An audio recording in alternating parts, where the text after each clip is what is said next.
Hello friends, welcome to my channel study for you. So guys, जैसा कि आज जो आपका एसएससी एमटीएस का 5 अक्टूबर का प्रथम पाली का एग्ज़ाम हो गया दोस्तों, जिसका जो है मैं आपको बिल्कुल 100% एक्यूरेट आंसर के साथ जो है इस वीडियो में बताऊंगा। तो देख लेते हैं कि किस प्रकार के जो है आज आपके 5 अक्टूबर के प्रथम पाली के एग्ज़ाम में जो प्रश्न पूछे गए हैं।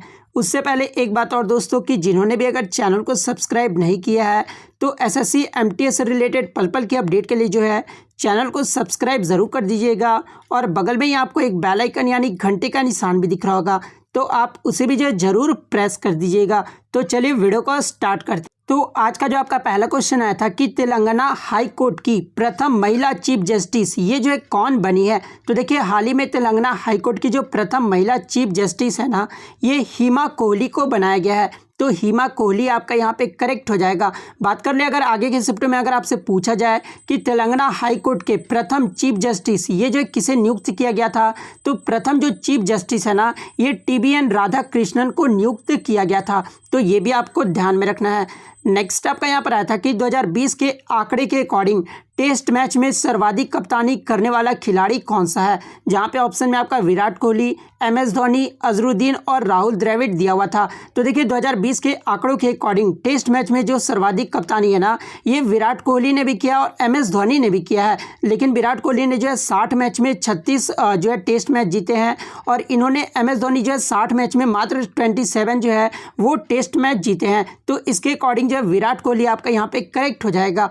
बात कर ले सौरव गांगुली ने जो है कितने टेस्ट मैचों में कप्तानी किए हैं, तो 49 टेस्ट मैचों में कप्तानी किए हैं। वहीं अगर सचिन तेंदुलकर की बात कर ले तो 25 मैच में जो है ये कप्तानी किए हैं। तो ये भी आपको ध्यान में रखना है। नेक्स्ट आपका यहाँ पर आया था GUI का जो है फुल फॉर्म पूछा गया था। तो ये जो आपका कंप्यूटर से फुल फॉर्म पूछा गया था। तो देखिए, GUI का जो फुल फॉर्म होता है ना, ये ग्राफिकल यूज़र इंटरफेस होता है। तो ग्राफिकल यूज़र इंटरफेस आपका करेक्ट हो जाएगा। नेक्स्ट आपका यहाँ पर आया था कि सरयू नदी के किनारे कौन सा शहर बसा हुआ है। तो देखिए, सरयू नदी के किनारे जो है ये आपका उत्तर प्रदेश का अयोध्या सिटी जो है वो बसा हुआ है। तो अयोध्या आपका यहाँ पे करेक्ट हो जाएगा। बात कर ले यमुना नदी के किनारे कौन सा शहर बसा हुआ है, तो ये आपका मथुरा और आगरा शहर बसा हुआ है। तो ये भी आपको ध्यान में रखना है। और दिल्ली जो है किस नदी के किनारे बसा हुआ है, तो ये भी आपका यमुना नदी के किनारे बसा हुआ है। नेक्स्ट आपका यहाँ पर आया था कि भारतीय राष्ट्रीय ध्वज को कब अपनाया गया था। तो देखिए, भारतीय राष्ट्रीय ध्वज को जो है ये 22 जुलाई 1947 को अपनाया गया था। तो 22 जुलाई 1947 आपका करेक्ट हो जाएगा। नेक्स्ट आपका यहाँ पर आया था कि अकबरनामा पुस्तक के रचयिता कौन थे। यानी पूछा गया था कि अकबरनामा जो पुस्तक है ना, उसके लेखक कौन थे। तो अकबरनामा पुस्तक के जो लेखक थे ये अबुल फजल थे। तो अबुल फजल आपका यहाँ पे करेक्ट हो जाएगा। नेक्स्ट आपका यहाँ पर आया था कि दूध में कौन सी शर्करा यानी शुगर पाई जाती है। तो देखिए, दूध में जो आपका लैक्टोज शुगर पाया जाता है। तो लैक्टोज आपका यहाँ पे करेक्ट हो जाएगा। नेक्स्ट आपका यहाँ पर आया था कि किस ग्रह के उपग्रहों की जो संख्या है ना, वो सबसे अधिक है। यानी सबसे अधिक जो प्लैनेट यानी किसका है, तो ये आपका शनि यानी सैटर्न का है। तो शनि जो आपका यहाँ पे करेक्ट हो जाएगा। बात कर ले शनि के कितने हैं, तो शनि के जो है 82 हैं। और अगर सेकंड अगर पूछा जाए तो जुपिटर के हैं। जुपिटर के कितने हैं, तो 79 मून है। तो ये भी आपको ध्यान में रखना है। नेक्स्ट आपका यहाँ पर आया था कि कौन सा ओपन सोर्स ऑपरेटिंग सिस्टम है। जहाँ पे ऑप्शन में आपका लिनक्स दिया हुआ था। तो देखिए, ये जो लिनक्स है ना, ये एक प्रकार का कंप्यूटर का ऑपरेटिंग सिस्टम है। तो लिनक्स आपका यहाँ पे करेक्ट हो जाएगा। नेक्स्ट आपका यहाँ पर आया था कि महाराष्ट्र के किस झील को जो है 2020 में रामसर साइट में शामिल किया गया है। देखिए, मैं आपको बता दूं कि आपके जो करंट अफेयर्स से जो पूछे जा रहे हैं ना, वो आपके जनवरी 2021 से पहले के पूछे जा रहे हैं। ठीक है, तो ये आपको ध्यान में रखना है। आप जनवरी 2021 से पहले तक जो है करंट अफेयर पढ़ के जाइएगा। वर्तमान के करंट अफेयर्स आप पढ़ के बिल्कुल भी मत जाइएगा। तो महाराष्ट्र के किस झील को जो है 2020 में रामसर साइट में शामिल किया गया था, तो ये लोनार झील को जो है शामिल किया गया था। तो लोनार झील आपका यहाँ पे करेक्ट हो जाएगा। बात कर ले ये लोनार झील जो है महाराष्ट्र के किस जिले में है, तो ये आपका बुल्ढाना जिले में है। तो ये भी आपको ध्यान में रखना है। और एक आपका उत्तर प्रदेश के जो है सूर सरोवर झील को भी जो है शामिल किया गया 2020 में। तो ये भी आपको ध्यान में रखना है। अगर एग्जाम में पूछा जाए कि आगरा जो उत्तर प्रदेश के किस जिले में जो है ये आपका रामसर साइट में शामिल किया गया है, यानी उत्तर प्रदेश के किस झील को, तो सूर सरोवर झील को शामिल किया गया है। नेक्स्ट आपका यहाँ पर आया था कि 2011 की जनगणना के अकॉर्डिंग सबसे अधिक सर्वाधिक साक्षरता दर जो है केरल के किस जिले की है? केरल का जिला का नाम पूछा गया। तो 2011 में जो जनगणना हुई थी, इसको अकॉर्डिंग केरल का जो जिला जो सर्वाधिक साक्षरता यानी जो लिटरेसी रेट रहा था केरल के, वो कोट्टायम जिला का रहा था। और कितना रहा था? तो 97.21 रहा था। तो कोट्टायम आपका यहाँ पे करेक्ट हो जाएगा। अगर जिला ना पूछ के राज्य पूछ लिया जाए तो राज्य में जो आपका केरल करेक्ट आंसर हो जाएगा। तो ये भी आपको ध्यान में रखना है। नेक्स्ट आपका यहाँ पर आया था कि रामकृष्ण मिशन की स्थापना ये जो कब हुई थी? तो देखिए, रामकृष्ण मिशन की जो स्थापना है ना, ये 1 मई 1897 को हुआ था। और कहाँ पर हुआ था? तो ये कलकत्ता में हुआ था। और किसके द्वारा किया गया था? तो ये स्वामी विवेकानंद के द्वारा किया गया था। तो 1 मई 1897 आपका यहाँ पे करेक्ट आंसर हो जाएगा। नेक्स्ट क्वेश्चन आपका यहाँ पर आया था कि चंपारण सत्याग्रह ये जो है कब हुआ था? तो देखिए, गांधी जी के नेतृत्व में जो है भारत में पहला जो ये सत्याग्रह किया गया था। तो ये बात आपको ध्यान में रखना है। और ये जो चंपारण सत्याग्रह है ना, ये आपका अप्रैल मई 1917 में किया गया था। तो 1917 आपका यहाँ पे करेक्ट हो जाएगा। बात कर ले चंपारण सत्याग्रह क्यों हुआ था? तो महात्मा गांधी ने जो ब्रिटिश द्वारा किसानों से जबरदस्ती नील की खेती कराने के विरोध में जो है बिहार के चंपारण जिले में सन 1917 में जो है ये चंपारण सत्याग्रह किया था। तो ये भी आपको ध्यान में रखना है।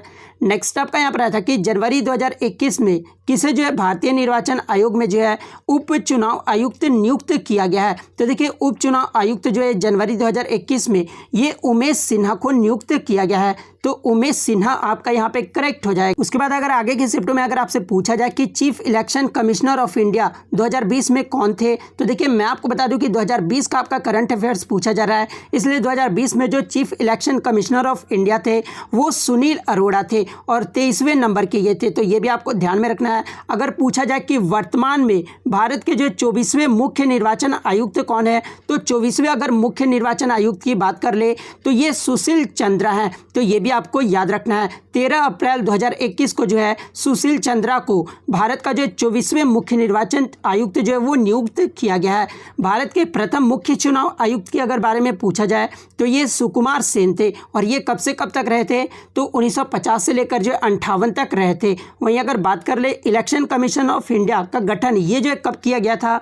तो देखिए, इलेक्शन कमीशन ऑफ इंडिया का जो गठन है ना, ये 25 जनवरी 1950 को किया गया था। तो ये भी आपको ध्यान में रखना है। नेक्स्ट आपका यहाँ पर आया था कि टेम्पररी फाइल्स का एक्सटेंशन ये जो है क्या होता है? तो देखिए, टेम्पररी फाइल्स का जो एक्सटेंशन है ना, ये .tmp होता है। तो .tmp आपका यहाँ पे करेक्ट हो जाएगा।